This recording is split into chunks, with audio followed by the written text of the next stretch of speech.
عبده ورسوله أما بعد فأعوذ بالله من الشيطان الرجيم بسم الله الرحمن الرحيم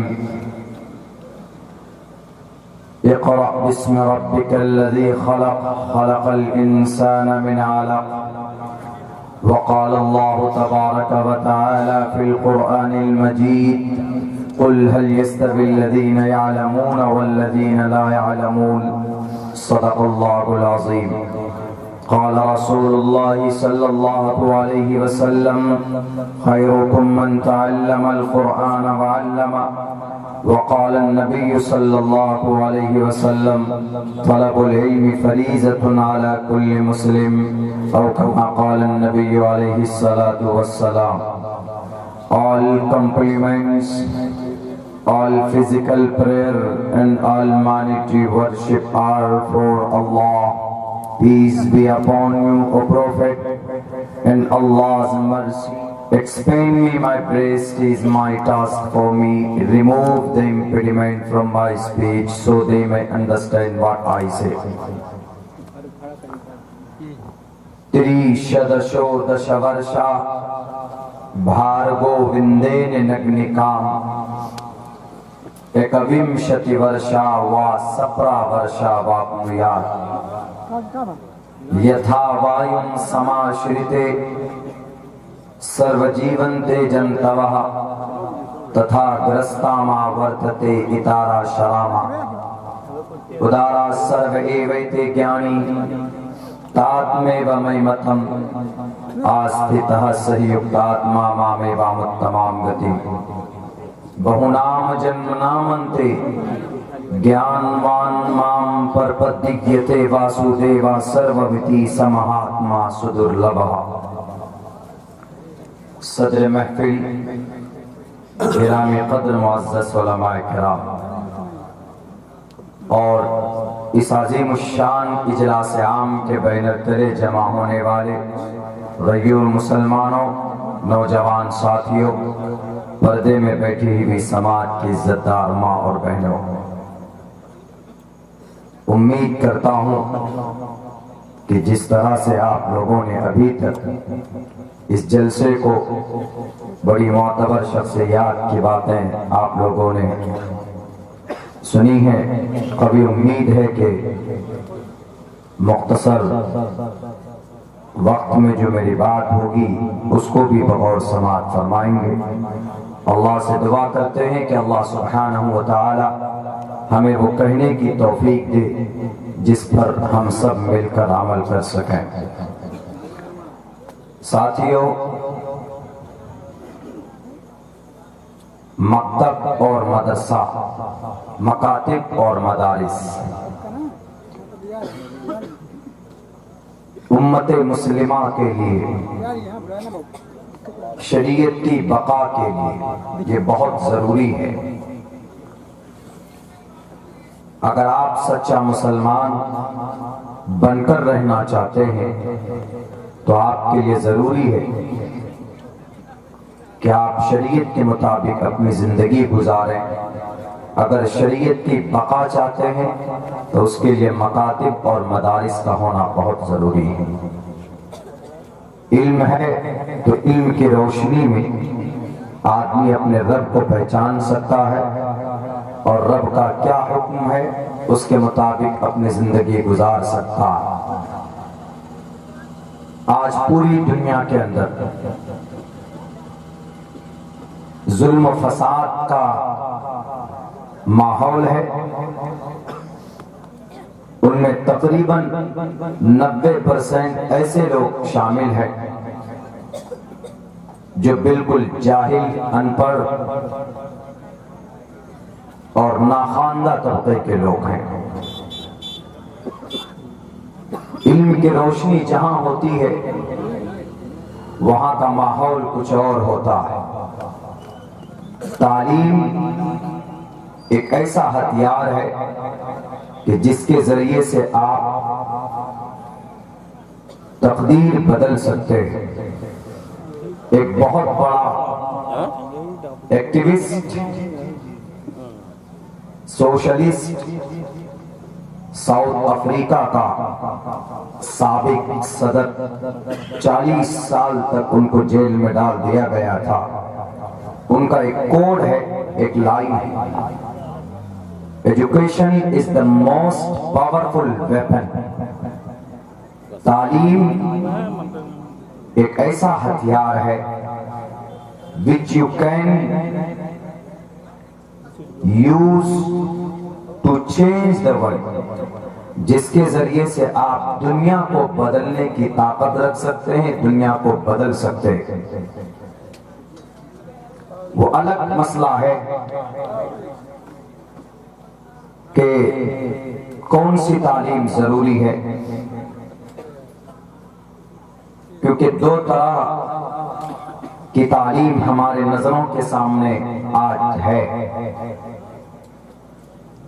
دینی تعلیم اور دنیاوی تعلیم، مذہبی تعلیم، اکیڈمک اینڈ ماڈرن ایجوکیشن۔ کل میری تقریر تقریباً 1.5 گھنٹے کی میری بات اسی عنوان پر ہوئی تھی۔ میں بس اتنا کہوں گا کہ ہم مسلمان ہیں، ہماری سب سے پہلی ذمہ داری یہ ہے کہ ہم اپنے رب کے بارے میں جانیں، ہمارا پیدا ہونے کا مقصد کیا ہے ہم اس کو سمجھیں، یہ ہمارے لیے دیٹ از ویری امپورٹنٹ۔ عقیدہ اسلام کو جاننا، ارکان اسلام کو جاننا اور اس کے مطابق اپنی زندگی گزارنا، یہ ہر ایک مسلمان کے لیے فرض اور ضروری۔ لیکن وہیں پر اگر کوئی اسلام کے خلاف، شریعت کے خلاف اگر کوئی توہین آمیز یا کوئی غلط بیانی کرتا ہے تو ہماری ذمہ داری ہے قرآن و حدیث کی روشنی میں اس کو سمجھانا، اس کو جواب دینا، پرامن طریقے پر اسلام کی پلیٹ فارم سے اس کو جواب دینا، یہ بھی ہمارے لیے اتنا ہی ضروری ہے جتنا اس پر عمل کرنا۔ لیکن آج پوری دنیا کے نظر میں یہ قوم مظلوم ہے۔ اس قوم کے لیے یہ بات کہی جاتی ہے کہ مسلمانوں کے پاس جو شریعت ہے، جو کتاب ہے، آج کے زمانے میں اس کی کوئی ضرورت نہیں ہے، اس لیے کہ اس شریعت کو لانے والے اور اس کو پہنچانے والے جناب محمد رسول اللہ صلی اللہ علیہ وسلم ہے، اور ان کی جیونی، ان کی سیرت کے اندر کچھ باتیں ایسی ہے جو کچھ لوگ دنیا کے اندر سمجھتے ہیں کہ وہ قابل اصلاح ہے، قابل غور ہے، حالانکہ ایک مسلمان کا، ایک مومن کا ایسا عقیدہ ہونا چاہیے اور ہے۔ ہمیں چڑھتے ہوئے سورج کی طرح یقین ہے، ہم جھوٹے ہو سکتے ہیں، سورج کی روشنی جھوٹی ہو سکتی ہے، لیکن اللہ کے نبی علیہ الصلوۃ والسلام کی جیونی، ان کی سیرت، ان کا فرمان، ان کی حدیث، ان کی سنت کے اندر کوئی کمی اور کوئی کمپرمائز کی کوئی گنجائش نہیں ہے۔ اللہ کے نبی علیہ السلام جس قرآن کو ہم تک پہنچایا، جو قرآن ان کے اوپر نازل کیا گیا 23 سال کی قلیل مدت میں، اس کا ایک ایک حرف سچا اور پرفیکٹ ہے، کوئی کمپرمائز نہیں کی جا سکتی۔ اگر دنیا کے لوگ نبی پاک علیہ السلام کی جیونی پر اعتراض کرتے ہیں تو ان کی جہالت ہے، ان کی ناخواندگی ہے۔ اسی لیے کہا گیا علم بہت ضروری ہے، کسی بھی چیز کو اگر جاننا ہے، اس کی حقیقت کو پہچاننا ہے، تو اس چیز کے بارے میں جاننا، ریسرچ کرنا بہت ضروری ہے۔ جب تک آپ نہیں جانیں گے اس کے بارے میں، صرف سن کر کوئی بات سامنے رکھیں گے تو آپ کی وہ بات غلط ہو سکتی۔ جیسے ابھی پچھلے 1.5-2 مہینے میں یہ بات ٹی وی کے ذریعے سے، سوشل میڈیا کے ذریعے سے پھیلائی گئی، بتائی گئی کہ محمد علیہ السلام قابل فالو نہیں ہے اس زمانے میں۔ کیوں؟ کیونکہ ان کی جیون ایسی رہی ہے کہ 50 سال کی عمر میں انہوں نے 6 سال کی معصوم بچی سے وواہ کیا، اور 9 سال کی عمر میں ان کو بیوی بنا کر لے کر آئے۔ تو یہ ایک اچھا عقل مند انسان نہیں کر سکتا۔ ایک ایجڈ، ایک عمر دراز آدمی، 50 سال جس کی عمر ہے، وہ ایک 6 سال کی بچی سے کیسے نکاح کر سکتا؟ تو جن کا لیڈر ایسا، ان کے ماننے والے کیسے؟ یہ بات زور و شور سے پھیلائی گئی صوبہ مہاراشٹرا کے اندر۔ ایک کسی گرو جی نے یہ بات کہی تھی، نام نہیں لوں گا، سوشل میڈیا میں ان کا نام خوب وائرل۔ لیکن مسلمانوں، ہمارے اوپر it is a great responsibility for every Muslim man, woman, particular intellectuals، علماء کرام، دانشوران، سب کے لیے بڑی ذمہ داری بنتی ہے کہ آپ قرآن و حدیث کی روشنی میں اس کا جواب پیش کریں اور سمجھائیں۔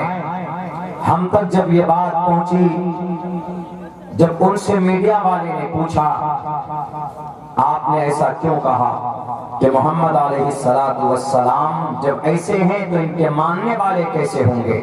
یعنی آج کے زمانے میں جہاں جہاں مسلمان پائے جاتے، یہ غلام ہے محمد رسول اللہ کے، یا عاشق ہیں اللہ کے نبی علیہ السلام کے، جب ان کا گرو ایسا ہے، ان کی جیونی ایسی ہے، تو ان کے ماننے والے یعنی مومن مسلمان کیسے ہوں گے؟ کیسی مانسکتا ان کی ہوگی؟ تو آپ کیا جواب دے سکتے؟ میڈیا والے نے سوال کیا تو انہوں نے کہا کہ میں نے وہ بات کہی ہے جو ہسٹری میں ہے، جو مسلمانوں کی گرنتھ میں ہے، جو مسلمانوں کی دھرم گرنتھ میں ہے، مسلمانوں کے شاستر میں ہے۔ مسلمانوں کا شاستر، دھرم گرنتھ، ایشوریہ گرنتھ میں فرق ہوتا۔ ایشوریہ گرنتھ ایشور کا کلام یعنی رگ وید، دھرم گرنتھ منوسمرتی، دھرم گرنتھ قرآن۔ ہمارے میں کیسے سمجھیں گے؟ قرآن کریم ایشوریہ گرنتھ ہے، سمجھانے کے لیے بول رہا ہوں۔ اللہ کا کلام ہم بولتے ہیں، وہ ایشوریہ گرنتھ بولتے ہیں۔ دھرم گرنتھ احادیث کی کتاب ہے، فقہ کی کتاب ہے، تفسیر کی کتاب ہے، یہ دھرم گرنتھ ہے، یہ شاستر ہے۔ تو اس نے یہ بات کہی کہ میں نے اپنی طرف سے نہیں کہی کوئی بات، میں نے کوئی الزام نہیں لگایا، بلکہ مسلمانوں کے شاستر میں ہے، مسلمانوں کے گرنتھ میں۔ اور یقیناً یہ بات ہے بھی، علماء سے پوچھ سکتے ہیں، معتبر روایات میں ہے کہ اللہ کے نبی علیہ السلام کا نکاح اماں عائشہ سے 6 سال کی عمر میں ہوتا ہے، اور 9 سال کی عمر میں رخصتی ہوتی ہے باضابطہ طور پر۔ 2 انصاری عورت جا کر مدینہ المنورہ میں ہجرت کے بعد رخصتی ہوئی ہے، ہجرت سے پہلے نکاح ہوا ہے۔ اس وقت اماں عائشہ کی عمر 95% روایات میں ہے کہ آپ کی عمر اس وقت 9 سال کی تھی۔ پھر بھی آپ کہیں گے، کوئی بھی کہے گا کہ 9 سال میں، وہ تو پھر بھی چھوٹی بچی ہے 9 سال کی عمر کی۔ کیا جواب دے سکتے ہو آپ کیا کہہ سکتے ہیں؟ آپ کے پاس نالج ہونا ضروری ہے۔ سڑکوں پر اترنے سے زیادہ بہتر ہے کہ آپ ان کو اسی راستے سے آپ ان کو سمجھائیں۔ سوشل میڈیا کا استعمال کر کے انہوں نے آپ کے نبی کی شان میں گستاخی کی ہے، تو آپ ان کو بتائیں اور سمجھائیں، بہتر ہوگا۔ کہ آپ ان کی کتاب کے حوالے سے سمجھائیں کہ جو پیغام ہمارے نبی کی ہماری کتاب سے تم اعتراض کر رہے ہو، جو سمجھا رہے ہو لوگوں کو، وہ پیغام آپ کے گرنتھ میں بھی موجود ہے۔ اور اتنا سمجھ لیجئے کہ محمد رسول اللہ صلی اللہ علیہ وسلم کا چرچا، تذکرہ، ان کے اوصاف و کمالات کے بیان جو بتائے گئے وہ صرف قرآن و حدیث تک محدود نہیں ہے، بلکہ قرآن اشارہ کرتا ہے وَرَفَعْنَا لَكَ ذِكْرَكَ، اے محمد ہم نے آپ کے ذکر کو بلند کیا، یعنی جہاں سے سورج نکلتا ہے وہاں سے لے کر سورج غروب ہونے کی جگہ تک، اتر سے لے کر دکن تک 6 کروڑ 30 لاکھ مربع میل کے اس دھرتی پر کوئی جگہ ایسی نہیں ہے جہاں پر محمد علیہ السلام کی چرچے نہ پائے جاتے ہو، ان کا تذکرہ نہ پایا جاتا ہو۔ کوئی شاستر ایسی نہیں ہے جس کے اندر ایک نہ ایک لفظ محمد رسول اللہ صلی اللہ علیہ وسلم کے تعلق سے نہ پایا جاتا۔ آپ پڑھیے دنیا کی بڑی بڑی کتابیں، بائبل پڑھیے، محمد علیہ السلام کا چرچا موجود ہے۔ دنیا کی پرانی کتابیں مانی جاتی ہے ویدوں کو، وید ویاس جی نے 5000 سال پہلے یہ کتابیں رچنا کی ہے، لکھی ہے کتابی شکل میں، ورنہ وید کے منتر شلوک سینہ بسینہ چلا آ رہا تھا، انہوں نے جمع کیا۔ وہاں پر آپ علیہ السلام کا نام احمد دی کے نام سے مشہور ہے، ویداہمید کے نام سے مشہور ہے، نراشنس کے نام سے مشہور ہے، مہامد کے نام سے مشہور ہے۔ اس طرح کے الفاظ آپ علیہ السلام کے لیے، تو ہم نے کوشش کی جب یہ بات سامنے آئی 1.5-2 مہینہ پہلے کہ ایسی بات سامنے آ رہی ہے، اب سے نہیں بہت پہلے سے اعتراض ہے۔ ہمارے بھارت کے اندر ایشیا مہادیپ میں جو لوگ عداوت رکھتے ہیں نبی پاک علیہ السلام کی ذات اقدس سے، وہ سب سے پہلے یہی سوال اٹھا کر لاتے ہیں کہ تمہارے نبی تو، تمہارے محمد تو علیہ باللہ ظالم تھے، چھوٹی بچیوں کو بھی نہیں چھوڑا، 6 سال کی بچی سے وواہ کوئی کرتا ہے، 9 سال کی عمر میں کوئی بیوی بنا کر لاتا ہے، یہ جہالت کی کھلی ہوئی دلیل ہے۔ اسی لیے شریمد بھگوت گیتا نے صاف لفظوں میں کہا ہے ادارا سک اے ویتے گیانی تاتمے و مہیمتم آستتہ سہیوکتاتما مامے و متمام گتیم بہنام جنم نامنتے گیان مان مام پرپدگیتے واسودیوا سرومیتی سمہاتما سدرلبھا۔ انسان مہاتما بنتا ہے گیان کے ذریعے سے، انسان بڑا بنتا ہے تعلیم کے ذریعے سے، انسان بڑا بنتا ہے قابل عزت بنتا ہے اپنے کرم کے ذریعے سے، اپنے عمل کے ذریعے سے، اپنے علم کے ذریعے سے۔ آپ کے سماج میں کئی ایسے علماء کرام ہیں جنہوں نے 40 50 30 سال تک ادارے میں رہ کر بچوں کو تعلیم دی ہے، آج ان کا نام کافی ہوتا ہے۔ کیوں؟ اس لیے کہ ہمارے گرو رہے، ان کی شاید مغفرت کے لیے وہ بچے کافی ہوں ان کے لیے کل قیامت میں، جن کو انہوں نے اپنے ہاتھ میں ان کی زبان کو انگلیوں سے پکڑ کر ان کو پڑھایا اور سمجھایا اور سکھایا ہے۔ ان کا سمان صرف اس لیے کہ وہ ہمارے گرو رہے ہیں، ہمارے استاد رہے ہیں۔ اسی لیے انسان کی عزت تعلیم کے ذریعے سے، گیان کے ذریعے سے ان کا مقام و مرتبہ بڑھتا ہے۔ شریمد بھگوت گیتا میں تو یوں کہا کہ بہنام جنم نامنتے گیانوان مام پرپدگیتے واسودیوا سرومیتی سمہاتما سدرلبھا، کہ انسان میں جو گیان آتا ہے، گیان علم، یہ اللہ کی صفت ہے، ایشور کی صفت ہے، اور جس کے اندر ایشور کی صفت آئے، ایشور کا گیان آ جائے، تو ہندو پنڈت وید پرکاش اپادھیائے کہتے ہیں جس کے اندر ایشور کا گیان آئے گویا وہ خود ایشور ہے۔ ہمارے یہاں ایسا عقیدہ تو نہیں ہے، لیکن ان کا یہ عقیدہ ہے جس میں گیان آ جائے، گیانی لوگ، یعنی ہمارے جتنے علماء لوگ ہیں، جتنے بھی سادھو سنت مہاراج لوگ ہیں، جتنے بھی یوگی لوگ ہیں، یوگی کا مطلب کچھ اور نہیں سمجھے گا، یوگی کا مطلب عبادت گزار ہوتا ہے۔ یوگی یوگ کرنے والا، پرماتما کو قریب کرنے والا، پرم شکتیمان کی وشیشتاؤں کا ورنن کرنے والا، اس کو یوگی کہا جاتا ہے۔ بہرکیف تو جو لوگ گرو گیانی ہوتے ہیں تو وہ لوگ ان کے عقیدے کے حساب سے وہ بڑے قابل سمان ہوتے ہیں، قابل عزت ہوتے ہیں۔ اب بتائیے، انہوں نے یہ بات کہی، یقیناً بڑی تکلیف ہوئی بھارت کے مسلمانوں کو ہی نہیں، پوری دنیا کے مسلمانوں کو۔ آپ کے پاس کیا جواب ہے نوجوانوں؟ آپ تو سوشل میڈیا پہ بس اناپ شناپ لکھتے، زد میں آ جاتے۔ نہیں، آپ کو صبر کے ساتھ اپنے نالج اور گیان سے ان کو جواب دینا۔ ہمارے نوجوانوں میں ان کی کتابوں کا گیان تو دور کی بات، اپنے قرآن کریم پڑھنے کی صلاحیت نہیں ہوتی۔ بہت سے نوجوان سورہ فاتحہ تک نہیں جانتے۔ And lots of young blood, and they are not able to recite the Holy Quran. Even a single word، ایک لفظ نہیں پڑھ سکتے وہ۔ قرآن سے محبت کیجئے، قرآن کریم کی تلاوت جو لوگ نہیں جانتے ہیں سیکھنے کی کوشش کیجئے۔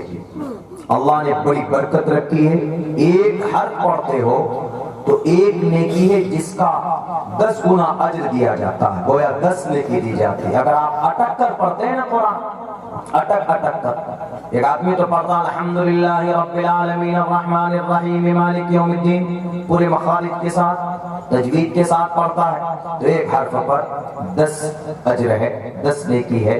لیکن اگر کوئی بندہ کوشش کرتا ہے and he is try to level his best، وہ اپنی پوری کوشش کرتا ہے، قرآن سیکھے اور اس کو پڑھے تو اٹک کر پڑھتا الحمدللہ رب اس طرح، تو اللہ اتنا خوش ہوتا ہے، اس کو کہتا ہے تو ایک میں 10 گنا اجر نہیں بلکہ ڈبل 20 گنا اجر۔ یہ صرف قرآن ایک ایسی کتاب جس کو اٹک کر پڑھنے پر ڈبل ثواب ہے، ورنہ اگر آپ کہیں بھی کسی بھی فیلڈ میں اٹک گئے تو کان پکڑ کر باہر کر دیے جاؤ۔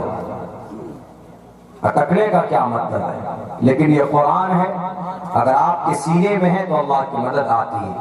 یقین نہ ہو تو سرزمین غزہ پٹی کے نوجوانوں کو دیکھ لو، پچھلے 13 مہینے میں 49,000 حافظ قرآن پیدا ہوئے۔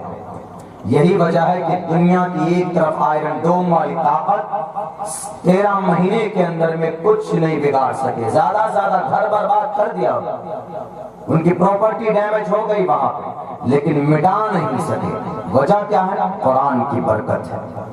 ہم لوگ تو مدرسوں میں، ہم لوگ تو گھروں میں آرام سے رہ رہے، وہاں کیمپس میں چھت نہیں ہے اوپر، ٹھنڈ میں، بھوک میں، دھوپ میں، پیاس میں، گرمی ہو ٹھنڈی ہو، ہر جگہ پر بیٹھ کر ہاتھ میں قرآن کریم کی تلاوت شروع کرتے۔ صحابہ جیسا ایمان دیکھنا ہو تو غزہ پٹی کی مسلمانوں کا ایمان دیکھو، ڈرے نہیں وہ، آج بھی سینہ تان کر کھڑے، ان کے ساتھ بڑی طاقت اگر کوئی ہے تو ان کے سینے میں قرآن۔ 5,000 نوجوان کرنے والے ہیں ظلم کے، 5,000، ان میں سے 4,000 نوجوان حافظ قرآن ہیں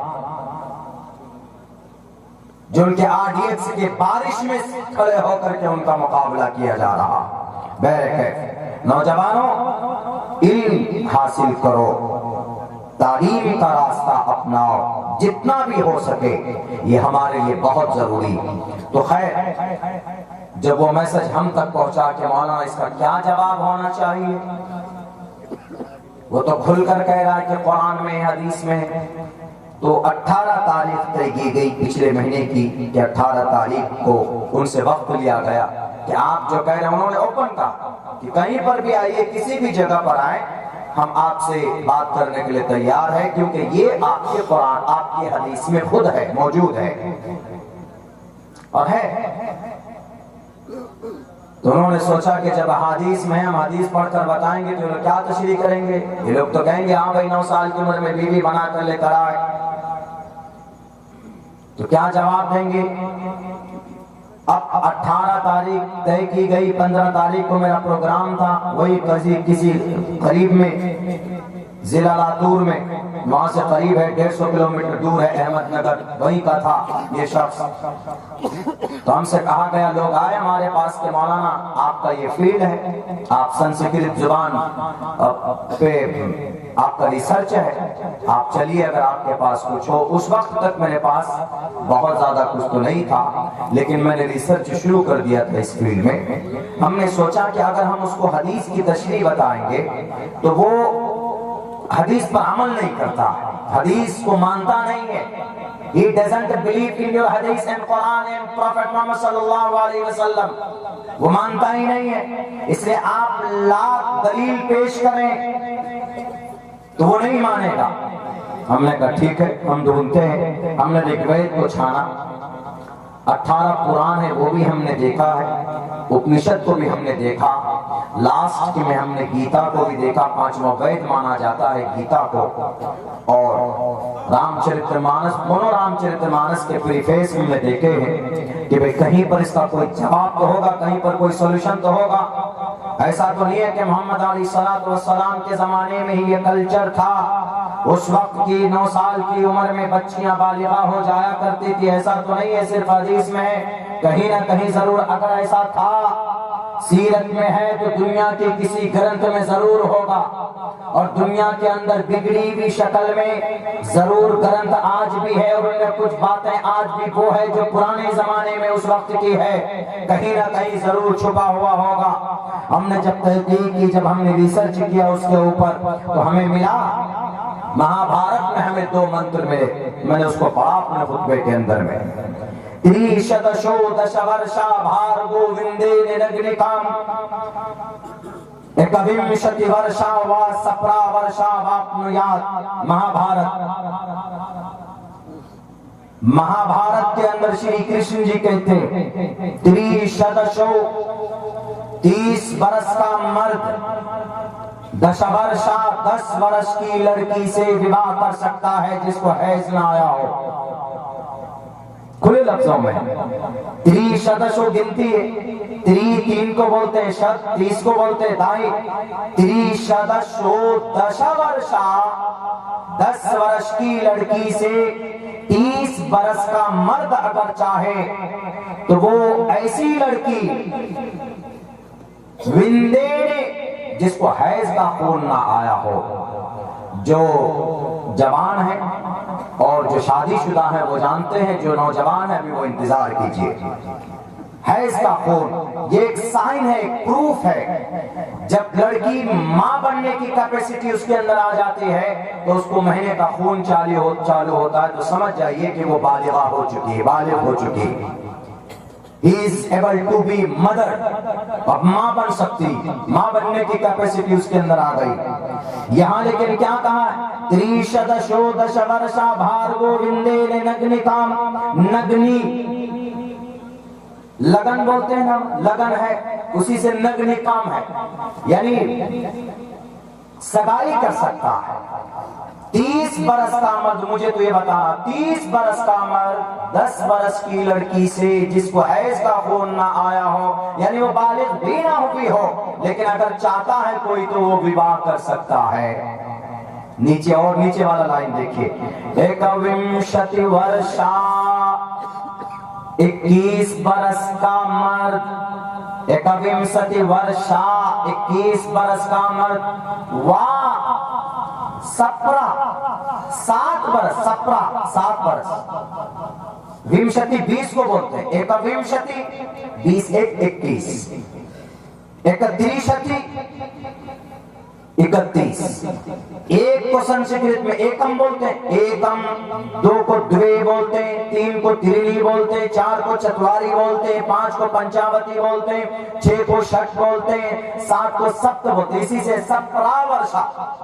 8 کو اشٹ بولتے ہیں، 9 کو نوا بولتے ہیں، 10 کو دشا بولتے ہیں، 11 کو ایکادشا بولتے ہیں، 12 کو دوے دشا بولتے ہیں، 13 کو تریو دشا بولتے ہیں، 14 کو چتردشا بولتے ہیں، 15 کو پنچادشا بولتے ہیں، 16 کو شودشا بولتے ہیں، 17 کو سپتادشا بولتے ہیں، 18 کو اشٹودشا بولتے ہیں، 19 کو نودشا بولتے ہیں، 20 کو ومشتی بولتے ہیں۔ ومشتی سنسکرت میں کوئی اور لفظ استعمال نہیں ہوتا، انگریزی میں 20 ومشتی سنسکرت میں معنی نہیں بدلتا ہے مہاراج صاحب۔ ایکوینشتی ورشا وا 17 ورشا واپنیات، 21 برس کا نوجوان لڑکا 7 برس کی لڑکی سے بھی وواہ کر سکتا ہے۔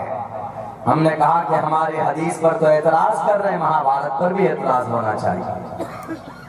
مہابھارت میں تو عمر کی تعیین کی گئی، وہاں پر اعتراض نہیں، یہاں پر اعتراض کیوں؟ تو ہم ان کو کیسے جواب دے سکتے ہیں؟ تو ہم نے ان کو کہا کہ یہ منتر ہے، یہ لے کر جائیے، ڈیبیٹ جب شروع ہو تو صرف یہی کہیے گا۔ اگر وہ کہیں ان کو اعتراض آپتی پہلے سے ہے، وہ کہیں گے کہ پروفیٹ محمد علیہ السلام نے ایسا ایسا کیا، آپ کہیے گا کہ ٹھیک ہے، اس کو ایک طرف رکھیے۔ مہابھارت کے اس منتر کا کیا مطلب ہے جس میں کہا گیا تریشدشو دشورشا دشورشا بھارگو وندین نگنکام ایکوینشتی ورشا وا 17 ورشا واپنیات، اس کا کیا ارتھ ہے ذرا بتائیے۔ اگر یقیناً گرو گیانی ہوگا، اگر یقیناً سنسکرت کو جانتا ہوگا، اگر یقیناً ان کو اپنے شاستر کے بارے میں گیان ہوگا، تو وہ وہاں پر اپنی غلطی تسلیم کرے گا۔ تب آپ بتائیے گا کہ آپ علیہ السلام نے 9 سال کی عمر میں رخصتی کی۔ پہلے یہ کلیئر کر دیجئے کہ آپ علیہ السلام نے اماں عائشہ سے نکاح 6 سال کی عمر میں خود سے نہیں کیا تھا زبردستی، بلکہ اشارہ ملے تھے حضرت جبرائیل کے ذریعے سے، اور اللہ کے نبی علیہ السلام کا نکاح حضرت عائشہ سے حضرت ابو بکر یعنی اماں عائشہ کے والد محترم نے خود سے پڑھایا تھا۔ 400 درہم مہر طے کیے گئے، وہیں پر شادی ہوئی۔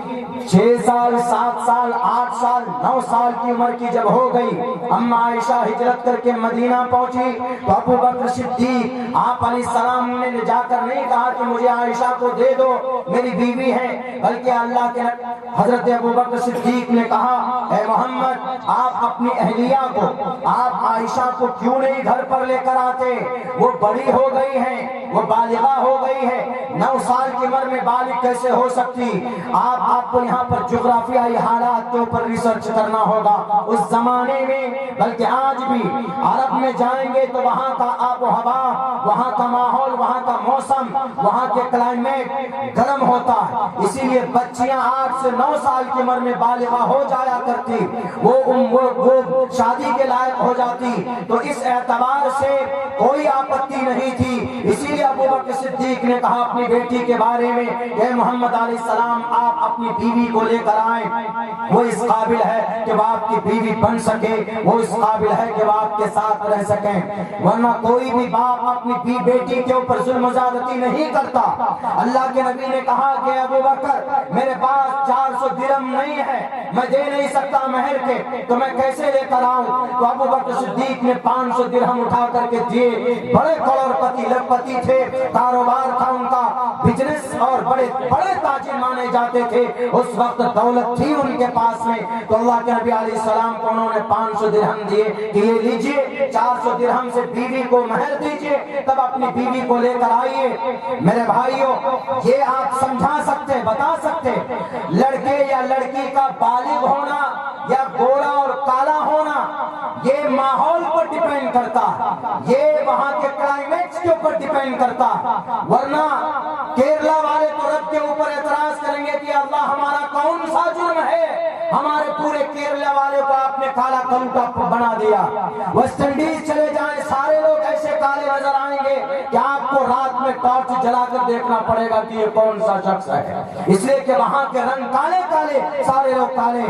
یہ وہاں کے موسم پر ڈیپینڈ کرتا ہے، وہاں کے آب و ہوا پر ڈیپینڈ کرتا ہے۔ یہ چائنا کے لوگ ہیں، نیپال یعنی قریب میں 50 سال کے ایک نیپالی کو اٹھا کر لے کر آئیے آپ، وہ آپ کو اس کی عمر ریل میں 50 سال ہے، لیکن آپ کے نظروں کے سامنے میں جب آئے گا تو دکھنے میں لگے گا کہ 20 سال کی عمر کا ہے، پتہ نہیں چلتا، اس کی عمر کا اندازہ نہیں لگا سکتے آپ۔ تو یہ ماحول پر ڈیپینڈ کرتا ہے، یہ موسم پر ڈیپینڈ کرتا ہے۔ اماں عائشہ صدیقہ رضی اللہ تعالی عنہا 9 سال کی عمر میں بالغہ ہو چکی تھی، بلکہ کچھ محدثین نے کچھ حدیثیں روایت کی ہے، نقل کی ہے، انہوں نے اس کی یہ وضاحت کی ہے کہ اماں عائشہ کی عمر اس وقت میں 12-13 سال کی تھی، یعنی اس وقت میں ان کی عمر اتنی تھی تو کوئی حرج نہیں۔ تو لوگ آج اس طرح کے اعتراض کر رہے ہیں، آپ کیا جواب دیں گے ان کو؟ آپ کو معلوم ہی نہیں، آپ کو نالج نہیں، تو یہ نالج آپ کو کہاں سے ملے گا؟ آپ کو آپ کے مدرسے سے ملے گا، آپ کو آپ کے مکتب سے ملے گا۔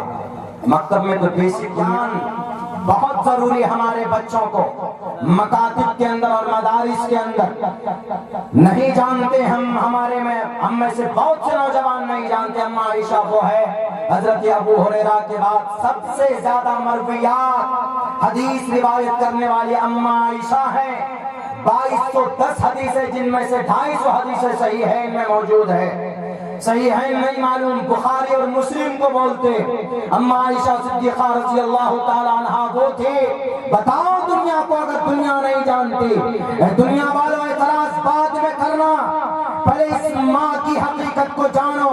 یہ وہ ماں ہے جب ان پر اس زنا کی تہمت لگائی گئی تو اللہ تبارک و تعالیٰ نے قرآن کریم میں آسمان سے زمین پر 16 سے لے کر 17 آیتیں قرآن کریم کے اندر نازل کی اماں عائشہ کی پوترتا کو بیان کرنے کے لیے۔ یہ اماں عائشہ وہ ہیں جن کی برکت سے امت کو تیمم جیسا مسئلہ ملا۔ اگر آپ کو پانی نہ ملے کہیں پر بھی تو آپ تیمم کر کے نماز ادا کر سکتے ہیں۔ اگر یہ مسئلہ اس قوم کو ملا ہے تو اماں عائشہ کے صدقے میں ملا۔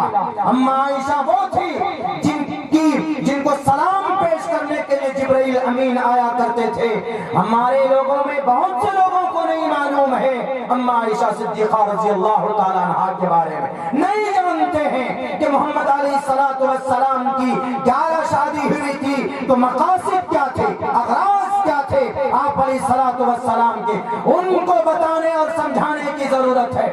ہاتھ میں ڈنڈا لے کر سڑک پر کھڑے ہونے کی ضرورت نہیں ہے۔ دلائل کی روشنی میں بات کرو گے تو ان کا سر خود جھکے گا، اس لیے کہ اللہ کے نبی کو مسلمانوں کا نبی بنا کر نہیں پیش کیا گیا تھا، بلکہ جگت پتی سدود من مٹھیشوریہ گرنوتہ نراشن سمواجنم واجتری شیدیم پوشنم سنمیریم ہے رتھم درگا دوسوا سدانو وشو سماترو اہنسو نشپی پرتا۔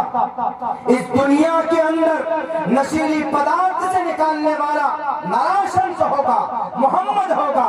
اس دنیا کے اندر زنا سے نکالنے کی ترکیبیں محمد بتائے گا قرآن کریم کی شکل میں اس امت کو، بلکہ دنیا کے اندر انسانوں کو ستیہ مارگ کا درشن بتانے والا اگر کوئی ہے تو نبی پاک علیہ السلام کی ذات اقدس بتائے کوئی دنیا کے اندر۔ ایک چیز کیا، آدمی کے اندر اگر شہوانی قوت زیادہ ہو، شہوت زیادہ ہو تو اس کو گھٹانے کی کوئی ٹیبلٹ، کوئی دوائی ہے؟ کوئی دوائی نہیں۔ کم ہے تو اس کو بڑھانے کی دوائی ہے۔ آپ حکیم کے پاس جائیے، ڈاکٹر کے پاس جائیے، وہ آپ کو کہے گا یہ ٹیبلٹ کھا لو۔ دیکھیں میں سمجھا رہا ہوں کس کو، اللہ کے نبی کی ایک حدیث سمجھانے والا ہوں، اس کے تعلق سے ایک منتر میں سمجھانے والا ہوں۔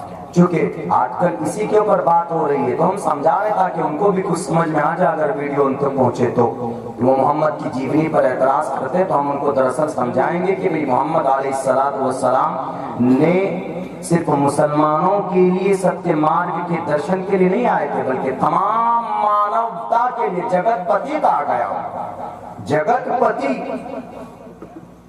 محافظ، دنیا کے محافظ، جگت پتی۔ تو اگر کسی کے اندر شہوانی قوت، شہوت اگر کم ہے تو حکیم جی کے پاس جاتے ہیں، شادی شدہ لوگ، جی کوئی فارمولا بتائیے تاکہ ہمارے اندر وہ طاقت آئے۔ لیکن اگر زیادہ ہے تو کم کرنے کی کوئی ٹیبلٹ، کوئی دوائی نہیں۔ کسی بھی ڈاکٹر سے پوچھئے، لیکن اللہ کے نبی علیہ السلام نے وہ طریقہ بتایا ہے۔ اگر کسی کے اندر وہ قوت ہے زیادہ لیکن شادی نہیں کر سکتا ہے تو آپ علیہ السلام نے وہ بھی طریقہ اور میتھڈ بتایا۔ سماج کو زنا سے کیسے پاک کیا جائے؟ ایک ہی راستہ، there is only one way to reform our society, the bad thing from our society, there is nothing but only one way to get married.